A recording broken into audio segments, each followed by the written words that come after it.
Mamamayan o politika? Habang kayo ay nagtatalo sa telebisyon, may mga komunidad na nilulubog ng baha. Habang kayo ay nagpapalitan ng akusasyon, may mga pamilyang nawawalan ng bahay sa bawat bagyo. Habang kayo ay nagkakampihan, may mga batang inaanod ng rumaragasang tubig. Ilang flood control project pa ba ang kailangang masira bago may managot? Ilang pamilya pa ba ang kailangang umakyat sa bubong para lamang mabuhay?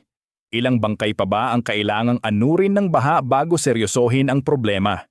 Kapag tubig ang paulit-ulit na bumabalik sa bahay ng mahihirap, may karapatan silang itanong kung saan napunta ang mga pangakong matagal nang inanod ng panahon.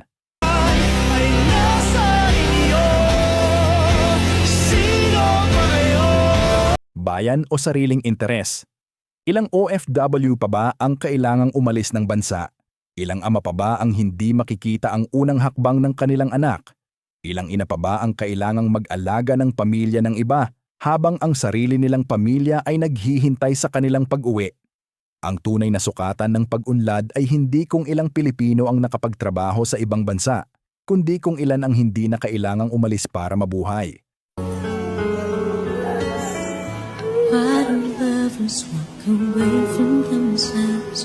Bayan o bulsa?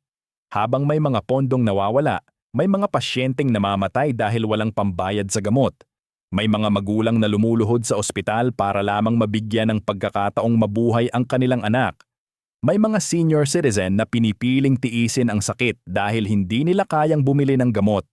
Sa bawat pisong nawawala, may Pilipinong nawawalan ng pagkakataong mabuhay. Napakasakit isipin na sa bansang may bilyong pondo, may mga Pilipinong namamatay na parang kasalanan pa nilang magkasakit. Bayan o trapo? Ilang kabataan pa ba ang mawawalan ng pangarap dahil sa kakulangan ng edukasyon? Ilang estudyante pa ba ang hihinto sa pag-aaral dahil sa kahirapan?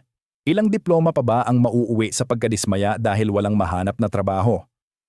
Ang edukasyon ang susi sa kinabukasan, ngunit paano makakabukas ng pinto ang kabataang hindi man lang nabigyan ng susi?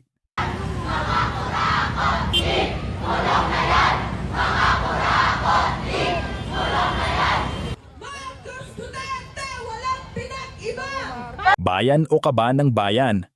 Kapag lumindol at may gusaling bumagsak, sino ang namamatay? Hindi ang nasa opisina. Hindi ang nasa air-conditioned na silid. Hindi ang mga taong may kakayahang tumakas sa panganib, kundi ang ordinaryong Pilipino. Ang empleyado, ang estudyante, ang tindera, ang driver.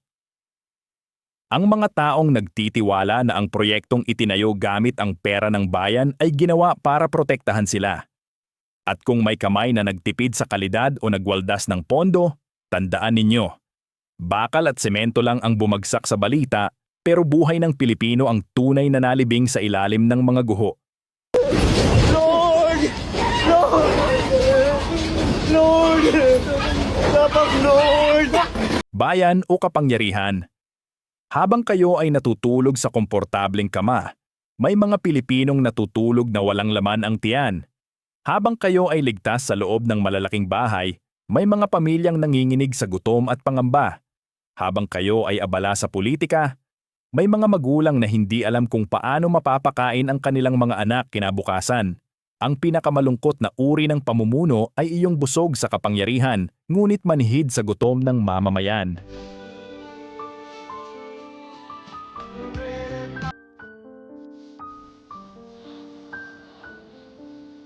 Bayan o kapangyarihan? Ilang pamilya pa ba ang palalayasin sa lupaing dekada na pa ay nilang tinitirhan? Ilang mahihirap pa ba ang gigibain ang tahanan habang ang makapangyarihan ay patuloy na lumalawak ang ari-arian? Ilang bata pa ba ang iiyak habang binubuwag ang tanging bahay na kanilang kinalakihan? Para sa ilan, lupa lamang iyon. Ngunit para sa mahihirap, iyon ang kanilang mundo. Kapag ang tahanan ng mahirap ay madaling gibain, ngunit ang pangako ng makapangyarihan ay hindi kayang panagutin, may mali sa sistemang ating kinagisnan.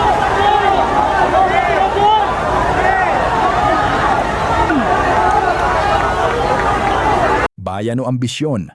Mga senador, mga kongresista, mga gobernador, mga mayor, mga opisyal ng gobyerno, hindi ba kayo iniluklok upang maglingkod? Hindi ba kayo nangako na uunahin ang bayan? Bakit tila mas mahalaga ang susunod na eleksyon kaysa sa susunod na pagkain ng mamamayan? Bakit tila mas mahalaga ang partido kaysa sa Pilipino? Bakit tila mas mahalaga ang kaalyado kaysa sa katotohanan? Habang kayo ay nag-aaway para sa pwesto, may mga Pilipinong araw-araw na nakikipaglaban para mabuhay. Huling tanong. Kanino ba kayo nagtatrabaho? Sino ba ang nagpapasahod sa inyo? Sino ba ang nagluklok sa inyo sa pwesto? Hindi ba ang taong bayan? Kung gayon, bakit tila ang bayan ang laging naghihintay? Bakit tila ang bayan ang laging nagsasakripisyo? Bakit tila ang bayan ang laging nakakalimutan? Ilang Pilipino pa ba ang kailangang magutom? Ilang OFW pa ba ang kailangang lumayo sa kanilang pamilya? Ilang magsasaka pa ba ang kailangang malugi? Ilang mangingisda pa ba ang kailangang mawalan ng hanap buhay? Ilang pasyente pa ba ang kailangang mamatay ng walang gamot? Ilang kabataan pa ba ang kailangang mawalan ng pangarap? Ilang pamilya pa ba ang kailangang mawalan ng tahanan? Ilang buhay pa ba ang kailangang mawala sa baha, bagyo, lindol, karahasan, at kahirapan? Bago ninyo maalala kung bakit kayo iniluklok sa pwesto, bayan ba ang sinumpaan ninyong paglingkuran? O kapangyarihan lamang? Kung umabot ka sa dulo ng video na ito, marahil ay may bahagi ng kwentong ito na tumama rin sa iyong puso. Kung naniniwala kang mas mahalaga ang bayan kaysa kapangyarihan, maaari mong i-like at i-share ang video na ito upang mas marami pang Pilipino ang makapanood. Maraming salamat at naway huwag nating kalimutan na ang tunay na lakas ng bansa ay nasa mamamayan nito.